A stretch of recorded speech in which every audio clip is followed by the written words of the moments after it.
పైసా సంపాదన ఉండదు, కానీ రోజు మద్యం తాగటానికి డబ్బులు కావాలి. ఆ డబ్బులు ఎక్కడి నుంచి వస్తాయి అనే సోయి కూడా ఉండదు. కానీ తాగేందుకు డబ్బులు లేకపోతే మాత్రం పిచ్చివాళ్లైపోతారు.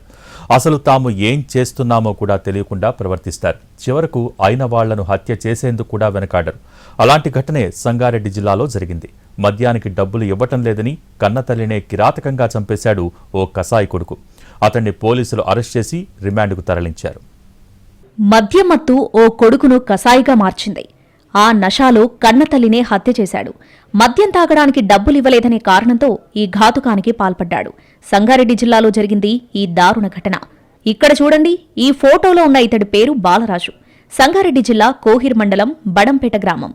తండ్రి రాచయ్య గతంలోనే చనిపోగా తల్లి గోప్యమ్మ, భార్య అనిత ఇద్దరు పిల్లలతో కలిసుంటున్నాడు. గతంలో కూలి పనులు చేసే బాలరాజు గత కొన్నాళ్లుగా మద్యానికి బానిసై పనికి వెళ్లడం మానేశాడు. దీంతో అత్తాకోడళ్లు గోప్యమ్మ, అనిత ఇద్దరూ కూలి పనులకు వెళ్లి కుటుంబ పోషణ చూసుకుంటున్నారు. బాలరాజు మద్యానికి బానిస కావడం, ఏ పనికి వెళ్లకపోవడంతో మద్యం కోసం డబ్బులివ్వమని భార్య తల్లిని వేధించేవాడు. వచ్చిన కూలీ డబ్బులు కుటుంబం గడవడానికే సరిపోతుందని తల్లి, భార్య చెప్పినా వినేవాడు కాదు బాలరాజు.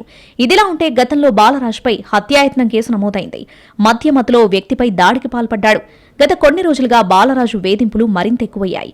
తల్లి, భార్య కూలి పనులకు వెళ్లగా వచ్చిన డబ్బుల లెక్కలు చూపాలని గొడవపడేవాడు. అయినా తల్లి గోప్యమ్మ, భార్య అనిత అవేవీ పట్టించుకోకుండా పనులకు వెళ్లి ఇద్దరు పిల్లలను పోషిస్తున్నారు. అయితే ఈ నెల 14న రాత్రి సమయంలో మరోసారి తల్లితో డబ్బుల లెక్క చూపాలని, అలాగే మద్యం తాగడానికి డబ్బులివ్వాలని గొడవకు దిగాడు బాలరాజు. ఎంత గొడవపడ్డా తల్లి డబ్బులు లేవని చెప్పడంతో అప్పటికే మద్యమత్తులో ఉన్న బాలరాజు ఆగ్రహానికి గురయ్యాడు. వెంటనే పక్కనే ఉన్న గొడ్డలితో తల్లిని కొట్టగా గోప్యమ్మ అక్కడికక్కడే కుప్పకూలి చనిపోయింది. ఈ ఘటన చూసిన బాలరాజు భార్య అనిత, ఇద్దరు పిల్లలు గట్టిగా కేకలు వేయడంతో బాలరాజు అక్కడి నుంచి పారిపోయాడు. వెంటనే పోలీసులకు సమాచారమిచ్చారు స్థానికులు. ఘటనా స్థలానికి చేరుకున్న పోలీసులు విచారణ చేపట్టారు. గోప్యమ్మ మృతదేహాన్ని పోస్టుమార్టం కోసం జహీరాబాద్ ఏరియా ఆసుపత్రికి తరలించారు.